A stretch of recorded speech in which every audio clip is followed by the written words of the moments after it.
قال الله تعالى: ويبقى وجه ربك ذو الجلال والإكرام. وقوله: كل شيء هالك إلا وجهه.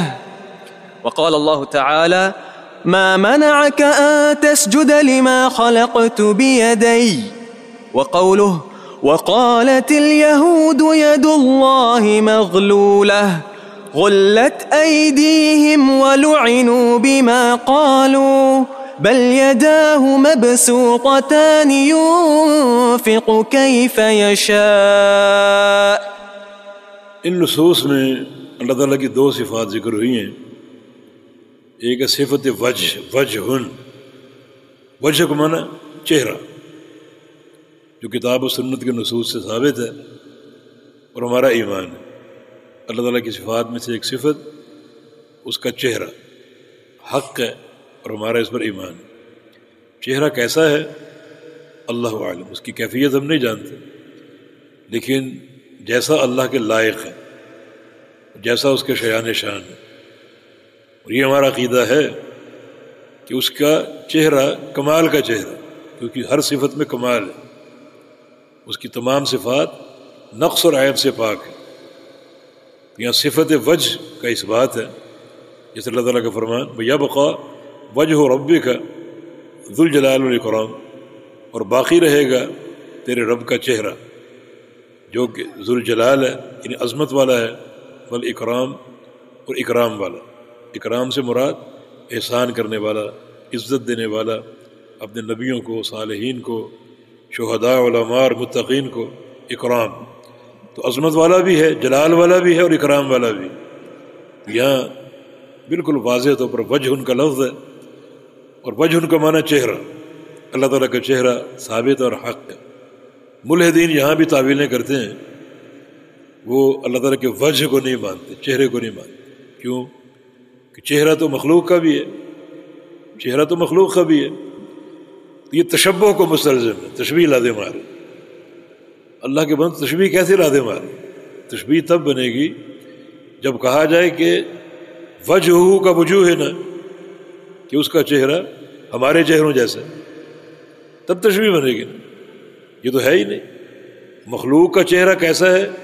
جیسا مخلوق کے لائق. طرح طرح کی مخلوقات ہیں، آپس میں چہرے ان کے نہیں ملتے. انسان کا چہرہ اور جناب بکری کا چہرہ، کتے کا چہرہ، شیر کا چہرہ آپس میں نہیں ملتے. تو مخلوق کا چہرہ خالق سے کیسے ملے؟ یہ تشبیہ کہاں سے آ گئی؟ اور بات یہ ہے کہ مخلوق کا چہرہ کیسا جیسا مخلوقات کے لائق ہے، اور خالق کا کیسا جیسا خالق کے لائق ہے. اس کی ہر صفت کمال کی صفت ہے، ہمارا اس پر ایمان ہے، کوئی تعویل نہیں. اچھا آیت کریمہ دوبارہ پڑھیں، وَيَبْقَى وَجْهُ رَبِّكَ. اگر چہرے سے مراد ذات ہے تو ترجمہ کرو پھر. یہ وجہ مضاف ہے رب کی طرف، رب کی ذات. یعنی ذات کی طرف مضاف ہو سکتی؟ کوئی عقل مانتے اس کو؟ یعنی وجہ کا معنی اگر ذات ہے تو کیا کریں گے؟ یعنی ذات، پھر آگے رب کی ذات، تو ذات کی اضافت ذات کی طرف. کوئی قاعدہ اس کو مانتے؟ نبی علیہ السلام کی ایک دعا معروف ہے، آپ فرماتے ہیں اعوذ باللہ العظیم وبوجہہ الکریم. اعوذ باللہ العظیم وبوجہہ الکریم. وبوجہہ کی واو عاطفہ ہے. عاطفہ جب حرف عطف آتا ہے، ایک معطوف ہوگا ایک معطوف علیہ ہوگا. یہاں وبوجہہ الکریم معطوف ہے، اور اس کا عطف باللہ العظیم پر ہے. اور معطوف اور معطوف علیہ ان میں مغایرت ضروری ہے، دونوں کا الگ ہونا ضروری، دونوں ایک ہو ہی نہیں سکتے. تو پیچھے ذات تو ذکر ہے، اعوذ باللہ العظیم، اللہ کی ذات، اللہ کی ذات کی پناہ چاہتا ہوں. وبوجہہ الکریم، اور اس کے چہرے کی پناہ، جو بڑا باعزت اور کریم چہرہ ہے. یہ مغایرت کو مستلزم ہے عطف جو ہے. تو اس لیے چہرے وجہ کا معنی ذات کرنا، یہ ان دلائل سے بھی منقود اور اس کو ٹوٹ رہا ہے یہ عقیدہ. یہ اور پھر چہرے کی پناہ، اگر چہرہ اللہ کا چہرہ اگر اللہ تعالیٰ کی صفت نہیں ہے تو چہرے کی پناہ میں آنا یقیناً یہ ایک شرک ہوگا. تو یہ تمام ادلہ اس بات پر شاہد ہیں کہ اللہ رب العزت کا چہرہ وجہ اس کی صفت ہے، جیسے اس کی ذات اور شان کے لائق ہے، اور تشبیہ سے پاک ہے، کیونکہ لیس کمثلہ شیء۔ وقولہ کل شیء ہالک الا وجہہ، ہر شے ہلاک ہونے والی سوائے اس کے چہرے کے۔ یہاں بھی صفت وجہ کا اس بات ہے کہ اللہ کا چہرہ حق ہے، ہمارا اس پر ایمان ہے۔ کیسا چہرہ ہے؟ جیسا اس کے لائق، ہماری طرح ہے نہیں، کیونکہ لیس کمثلہ شیء۔ وقولہ ما منعک ان تسجد لما خلقت بیدی، اب ایک صفت ختم ہوگی چہرے والی، یعنی چہرے کے اس بات کے لیے دو نصوص آپ کے سامنے بیان ہوئے۔ ہمارا ایمان ہے اللہ کا چہرہ حق ہے، کتاب و سنت سے ثابت ہے۔ آگے آپ پڑھیں گے مزید کہ قیامت کے دن اہل جنت اللہ کے چہرے کا دیدار کریں گے، اور اگر چہرہ ثابت نہیں ہے تو کس چیز کا دیدار ہوگا؟ آگے انشاءاللہ پڑھیں گے آپ۔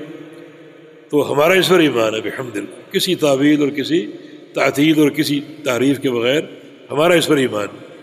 آگے جو نصوص ہیں ان میں اللہ رب العزت کی ایک اور صفت کا ذکر ہے، اور صفت ید، ہاتھ۔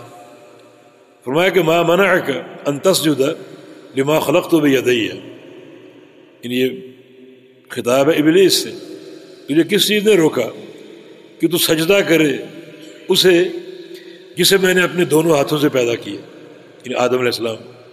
آدم علیہ السلام کو سجدہ کرنے سے تمہیں کس چیز نے روکا؟ آدم کون ہے؟ جس کو میں نے اپنے دونوں ہاتھوں سے پیدا کیا۔ یہاں کیا ثابت ہو رہا ہے؟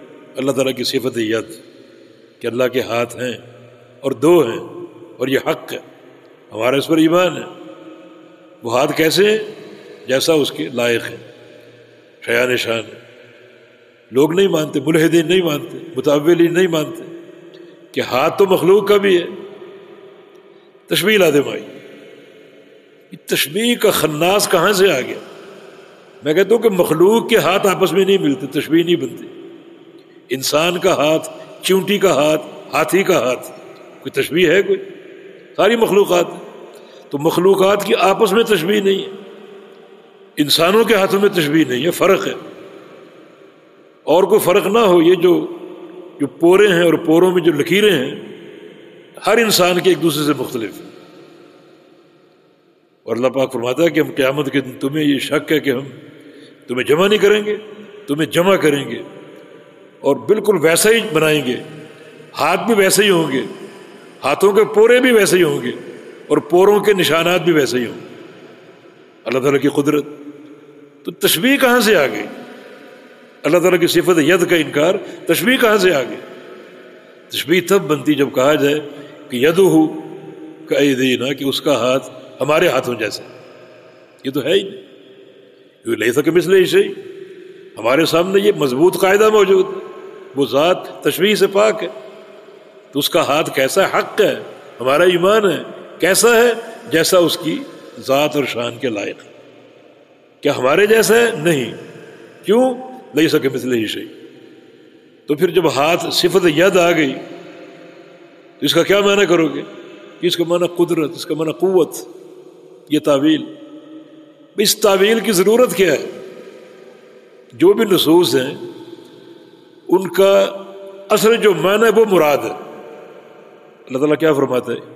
انا انزلناہ قرآن عربیہ، ہم نے یہ قرآن عربی میں اتارا ہے۔ یہ سب جانتے ہیں عربی میں، یہ خبر دینے کی ضرورت نہیں۔ خبر دینے میں ایک نقطہ ہے، اور نقطہ یہ کہ جب یہ قرآن لغت عرب میں ہے تو ہر لفظ کا معنی وہی معتبر ہوگا جو لغت عرب میں اس کا معنی موجود ہے۔ اب یدن، عربی لغت کیا کہتے ہیں؟ یدن کا معنی کیا ہے؟ کوئی ہے اس میں اشکال؟ کوئی؟ لغت عرب کہتی ہے یدن کا معنی ہاتھ ہے۔ اب قدرت کہو یا طاقت کہو، یہ یدن کا معنی نہیں ہے، یہ تعویل ہے۔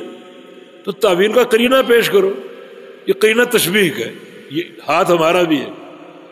تشبیہ تو تب بنے گی جب کہا جائے کہ اس کا ہاتھ مخلوق جیسا ہے۔ وہ تو ہے ہی نہیں، وہ عقیدہ تو ہے ہی نہیں۔ اچھا تم نے کیا معنی کیا؟ یہ ہم نے معنی کیا قوت، قدرت۔ تو کیا مخلوق میں قدرت نہیں ہے؟ مخلوق میں قوت نہیں ہے؟ آپ سب بیٹھے ان قوت سے خالی، کچھ نہ کچھ قوت تو ہے نا. یہاں کہیں گے نہیں جی مخلوق کی قوت جو مخلوق کے لائق ہو اور خالق کی قوت جو خالق کے لائق. تو یدن میں یہ کہہ دو, وہاں یہ کہتے ہوئے کیا بات آتی؟ جو بات تم نے معنی کر کے تعویل کر کے جو بات تم نے قوت کے بارے میں کہی وہ بات یدن میں کہہ دو. گھمانے کی ضرورت کیا ہے؟ اور قوت مخلوق میں ہے. اگر خالق میں بھی قوت ہے مخلوق میں بھی تشبیہ تو بن رہی. لہذا عافیت کا راستہ یہی ہے کہ اللہ تعالیٰ کی صفات جو بھی وارد ہیں ان پر ایمان لاؤ معنی ظاہر کے ساتھ, کسی تعویل کے بغیر, کسی انکار اور نفی کے بغیر, اور اس کی کیفیت اللہ کے سپرد کر دو. جب کیفیت اللہ کے سپرد کر دی تو تشبیہ کا بت خود بخود ٹوٹ گیا. تشبیہ کا شابہ ہی نہیں. تشبیہ تب آئے گی جب کیفیت بیان کرو گے. کیفیت کوئی نہیں جانتا. اللہ تعالیٰ نے اپنی صفات کی خبر دی, صفات کی کیفیت کی خبر نہیں دی ہے. جو خبر دی ہے اس پر ایمان لے آؤ, اور جہاں خاموشی اختیار کی اس پر خاموشی اختیار کرو اور اس کو اللہ کے سپرد کر دو. کتنا آسان اور عافیت کا راستہ ہے. اور ثابت ہو رہا کہ اللہ تعالیٰ کے دو ہاتھ ہیں. اگر ہاتھ کا یدن کا معنی قدرت ہے تو پھر کیا معنی؟ اللہ کی دو قدرتیں ہیں بس, اس کی دو قدرتیں ہیں بس. پھر کیا معنی کرو گے؟ یدن بھی ثابت ہے, اصابع بھی ثابت, اللہ کی انگلیاں. اب کرو تعبیر. ان القلوب بین اصبعین من اصابع الرحمن. سارے بندوں کے دل اللہ تعالیٰ کی دو انگلیوں کے بیچ میں. اللہ ان دلوں کو جب چاہے پھیر دے, جس طرح چاہے پھیر دے. اور نصوص سے اللہ تعالیٰ کے پورے ثابت ہیں. نبی علیہ السلام کی حدیث, رات میں نے خواب میں اپنے رب کو دیکھا احسن صورت میں. اللہ نے پوچھا فیما یختصم الملأ الاعلی, یہ ملأ اعلی فرشتوں کی ہائی جماعت کسی بات میں جھگڑ رہی ہے, بحث کر رہی ہے, بتاؤ وہ کیا بات؟ عرض کیا کہ میں نہیں جانتا, میں غیب نہیں جانتا, نہ فرشتوں کو دیکھ رہا ہوں نہ ان کو سن رہا ہوں. تو حدیث میں کیا الفاظ؟ اللہ نے اپنا ہاتھ میرے سینے پر رکھا, حتی وجدت برد انامل فی صدری, میں نے اللہ کے پوروں کی ٹھنڈک اپنے سینے میں محسوس کی. پورے بھی ثابت. اب کرو تعویل. یدن کی تعویل آپ نے کر دی, قدرت. انگلیاں ثابت ہیں, پورے ثابت ہیں, تمام صفات حق ہیں. ہاتھ کیسے ہیں؟ جیسے اس کے لائق ہیں. ہمارے جیسے ہیں؟ نہیں. انگلیاں کیسی ہیں؟ جیسے اس کے لائق ہیں. ہماری جیسی ہیں؟ نہیں. پورے کیسے ہیں؟ جیسے اس کے شان نشان ہیں. ہمارے جیسے ہیں؟ نہیں. تو تشبیہ تو ہے ہی نہیں. لہذا تعویل کا بت خود بخود ٹوٹ جاتا ہے. وقالت یہود ید اللہ مغلولہ, یہود نے کہا کہ اللہ کا ہاتھ بندھا ہوا, اور اللہ خرچ نہیں کرتا. جیسے وہ ان اللہ فقیر نحن اغنیاء, اللہ ہم سے کہتا ہے مال خرچ کرو, ہم سے کہتا ہے مال خرچ کرو. من یقرض اللہ قرضا حسنا, کون ہے جو اللہ کو قرض حسنہ دے؟ تو اللہ ہم سے مانگ رہے ہیں, من اللہ کا ہاتھ بندھا ہوا ہے. غلت ایدیہم, ان کے ہاتھ بندھے ہوئے, اللہ خبر دے رہا, اور واقعی بندھے ہوئے. دنیا میں سب سے کنجوس اور بخیل قوم یہودی, ابخل الناس یہودی.